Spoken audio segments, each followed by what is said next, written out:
Assalamualaikum warahmatullahi wabarakatuh. Jumpa lagi dengan saya di channel Nursingpedia. Baiklah teman-teman, pada kesempatan kali ini kita akan kembali membahas latihan soal kompetensi teknis perawat untuk menghadapi seleksi P3K perawat tahun ini. Bagi teman-teman yang baru saja gabung di channel ini, jangan lupa subscribe dan nyalakan tombol loncengnya untuk mendapatkan notifikasi update video dari channel ini berikutnya. Jika ada yang ingin teman-teman diskusikan, silahkan tuliskan di kolom komentar. Langsung saja kita ke soal pertama. Tuan S, 35 tahun, dirawat di rumah sakit jiwa sejak 1 bulan yang lalu karena selalu marah-marah ketika tidak ada orang yang mempercayainya bahwa ia adalah seorang dokter. Hasil pengkajian didapatkan kondisi klien tenang, tetapi selalu mengatakan bahwa ia adalah seorang dokter hebat dan terkenal. Adik klien mengatakan bahwa klien bercita-cita menjadi seorang dokter, tapi gagal lolos seleksi masuk kedokteran. Apakah TAK yang tepat diberikan pada klien? A. TAK defisit perawatan diri. B. TAK stimulasi persepsi. C. TAK orientasi realita. D. TAK stimulasi sensori. E. TAK sosialisasi. Untuk soal pertama ini kita analisa data fokusnya, yaitu klien selalu mengatakan bahwa ia adalah seorang dokter hebat dan terkenal. Setelah dikaji, adik klien mengatakan bahwa klien bercita-cita menjadi seorang dokter tapi gagal lolos seleksi masuk kedokteran. Dari kasus dapat disimpulkan bahwa masalah yang dialami oleh klien adalah waham. Maka terapi aktivitas kelompok atau TAK yang tepat diberikan kepada klien adalah TAK orientasi realita. Maka jawaban yang tepat adalah C, TAK orientasi realita. Selanjutnya soal nomor 2. Nyonya R, 47 tahun, berada di IGD rumah sakit, berteriak histeris karena kehilangan anaknya yang meninggal dunia akibat kecelakaan lalu lintas 1 minggu yang lalu. Dan secara berulang mengatakan, saya seharusnya tidak menyuruhnya pergi dari rumah, pasti semua baik-baik saja.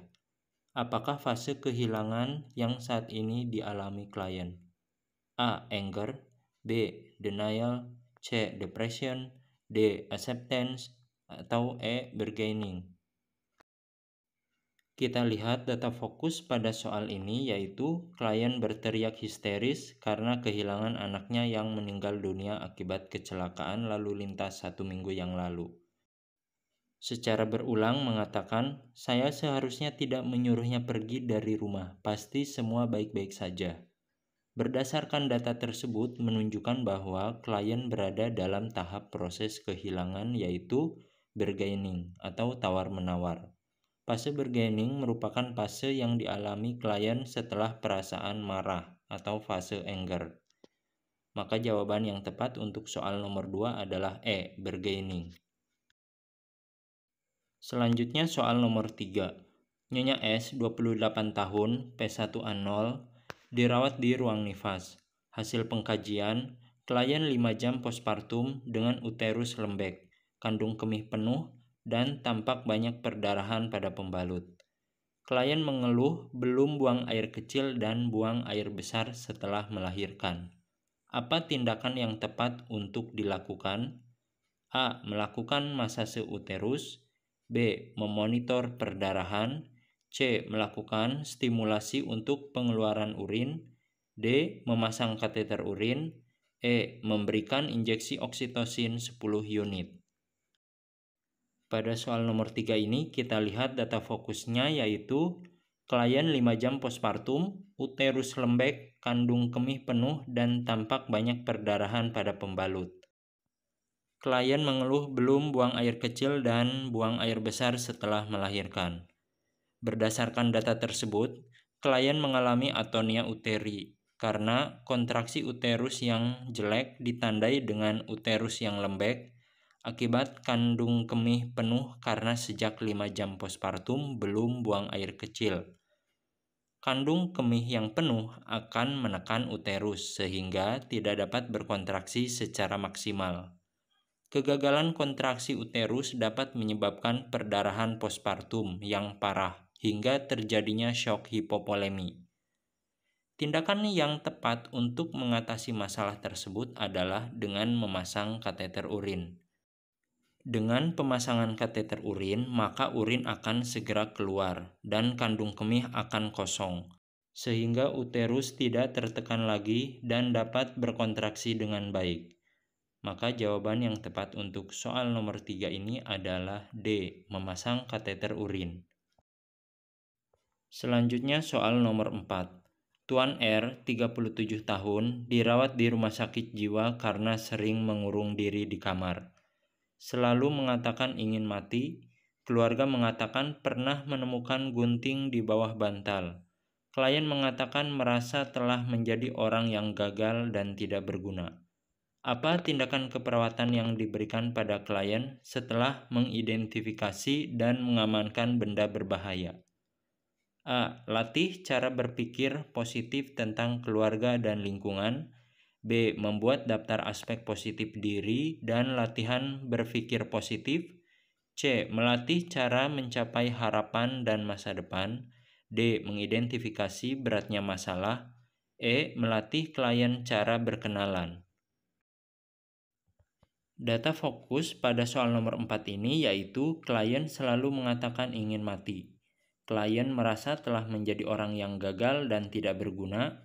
Keluarga mengatakan pernah menemukan gunting di bawah bantal dan klien mengurung diri di kamar. Data-data tersebut menunjukkan bahwa klien mengalami masalah resiko bunuh diri karena telah memiliki ide dan rencana bunuh diri, serta telah menyiapkan alat untuk bunuh diri. Risiko bunuh diri adalah beresiko melakukan upaya menyakiti diri sendiri untuk mengakhiri hidup.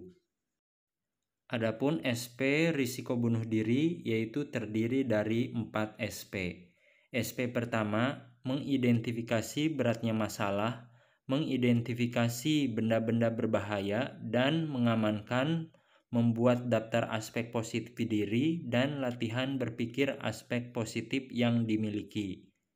SP2, melatih cara mengendalikan diri dari dorongan bunuh diri dengan membuat aspek positif keluarga dan lingkungan.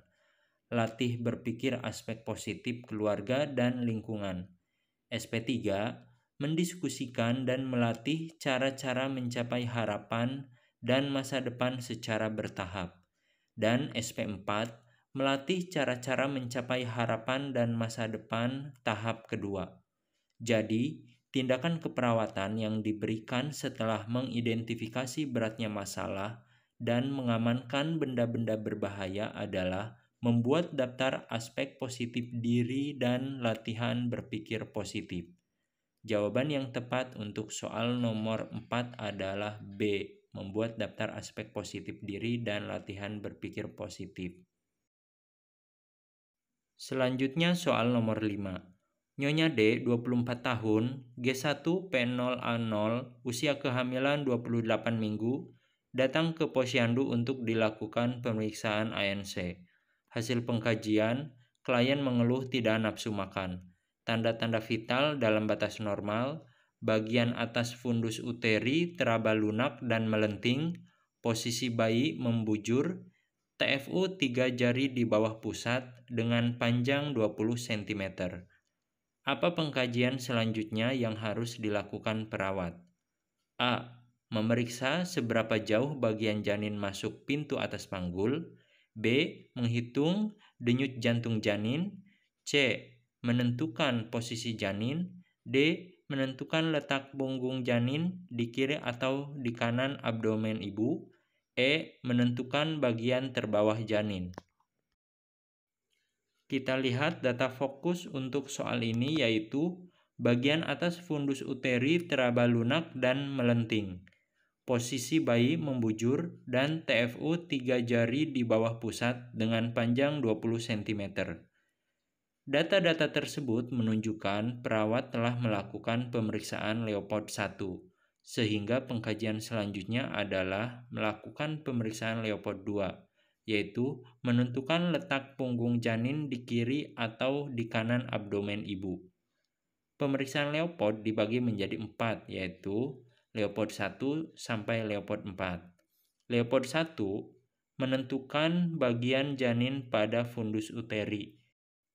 Leopold 2 menentukan letak punggung janin dan letak bagian terkecil janin. Leopold 3 menentukan bagian apa yang terdapat pada bagian terbawah dan apakah bagian bawah janin sudah masuk pintu atas panggul atau belum. Dan Leopold 4 untuk menentukan seberapa jauh masuknya bagian terbawah janin ke dalam pintu atas panggul. Leopold ini juga bertujuan untuk meyakinkan hasil yang didapat pada Leopold 3. Maka jawaban yang tepat untuk soal nomor 5 adalah D, menentukan letak punggung janin di kiri atau di kanan abdomen ibu. Demikianlah pembahasan soal kita pada kesempatan kali ini.